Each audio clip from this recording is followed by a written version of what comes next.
దానికి సమాధానం చెప్పకుండా ఈ విధంగా ట్రోల్స్, వల్గర్గా మీమ్స్, వల్గర్గా వీడియోస్ చేస్తుంటే వాళ్ళ మీద ఎటువంటి యాక్షన్ తీసుకోరా?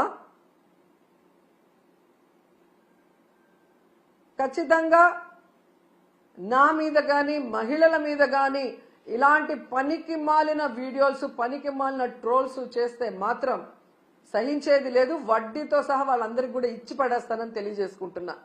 ఇప్పటి వరకైతే ఇలాంటి పిచ్చి పనులు చేసే వాళ్ళు మానసిక రోగులుగానే నేను భావించాను. జగనన్న ప్రభుత్వం ఉన్నప్పుడు వాళ్ళందరికీ ఆరోగ్యశ్రీలో అయితే ట్రీట్మెంట్ ఇప్పించగలిగాం. కానీ ఈరోజు ఆరోగ్యశ్రీ కూడా తీసేశారు కాబట్టి మీ పిచ్చి మీరే భరించుకోండి. అది మా మీద, ప్రజల మీద రుద్దాలన్న ప్రయత్నం చేస్తే మాత్రం సహించేది లేదు. మీరు తప్పు చేసినప్పుడు మేము నిలదీస్తాం, పోరాటం చేస్తాం. మీరు ఇచ్చిన హామీని నెరవేర్చాలి. మీరు అధికారంలో ఉన్నారు కాబట్టి చేయాల్సిన అభివృద్ధి చెయ్యాలి.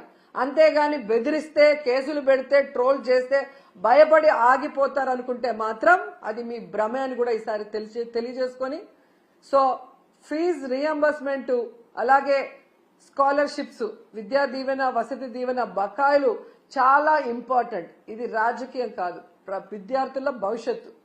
దీని మీద దృష్టి పెట్టి పవన్ కళ్యాణ్ గారు వెంటనే చంద్రబాబు నాయుడు గారితో వీటిని రిలీజ్ చేయించాలని కూడా డిమాండ్ చేస్తున్నాం.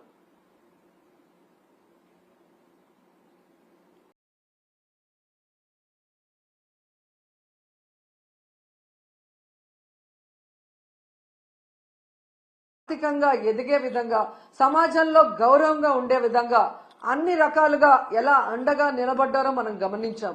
కానీ చంద్రబాబు నాయుడు గారు డబ్బున్న వాళ్ళు మాత్రమే చదువుకోవాలి, తన పార్టీలో ఉన్న ప్రైవేట్ స్కూళ్లు, కాలేజీలు ఉన్న వాళ్లే ఫీజులు దండుకోవాలి అన్నట్టుగా ఈరోజు పేద విద్యార్థుల్ని చదువుకు దూరం చేసే విధంగా చర్యలు చేపట్టడం, ఇవ్వాల్సిన బకాయిలు ఇవ్వకపోవడం అనేది మనం గమనించాలి.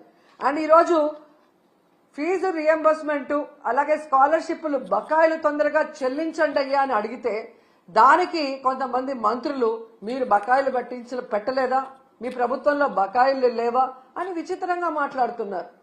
ఆ మంత్రులకు కానీ, ఆ ఇతండంగా మాట్లాడే వారికి నేను తెలియజేసేది ఒక్కటే, 2019లో చంద్రబాబు నాయుడు గారు దిగిపోయే నాటికి 2800 కోట్లు బకాయిలు ఉన్నాయి.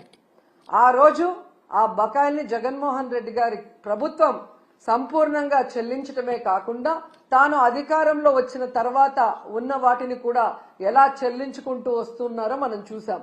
సో ఎప్పుడూ కూడా ఒక ప్రభుత్వం మారినప్పుడు గత ప్రభుత్వంలో బకాయిలు ఉంటే వాటిని తీర్చాల్సిన బాధ్యత ఆ అధికారంలోకి వచ్చిన పార్టీకి ఉంటుంది. కానీ అధికారంలోకి వచ్చిన తర్వాత ఈరోజు చేతులు దులుపుకొని పేద విద్యార్థుల చదువుని దూరం చేసి మళ్ళీ ఇతండంగా విచిత్రంగా మాట్లాడటం ఎంతవరకు సమంజసమని నేను ప్రశ్నిస్తున్నా.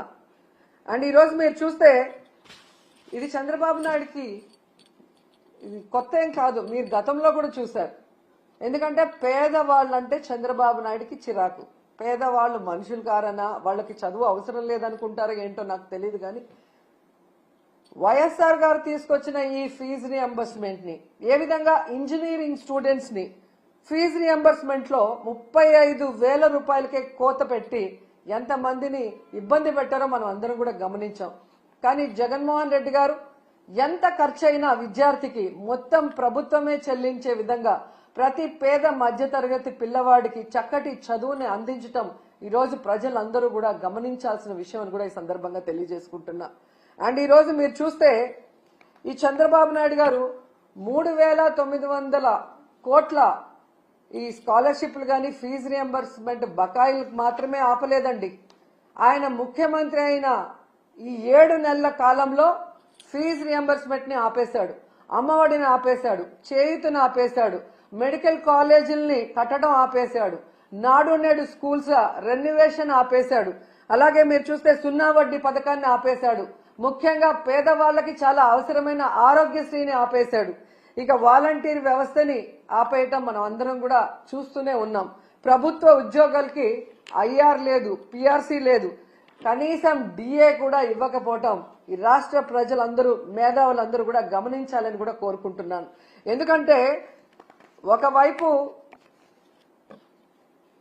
జగన్మోహన్ రెడ్డి గారిని తిట్టడానికే టైంని స్పెండ్ చేస్తున్నారు. కానీ వాళ్ళు ఎన్నికల్లో ఏం ప్రచారం చేశాం, ఏ సంక్షేమాన్ని అందిస్తాం, ఏ అభివృద్ధిని అందిస్తామని చెప్పిన మాటల్ని మరిచిపోవడం ఇక్కడ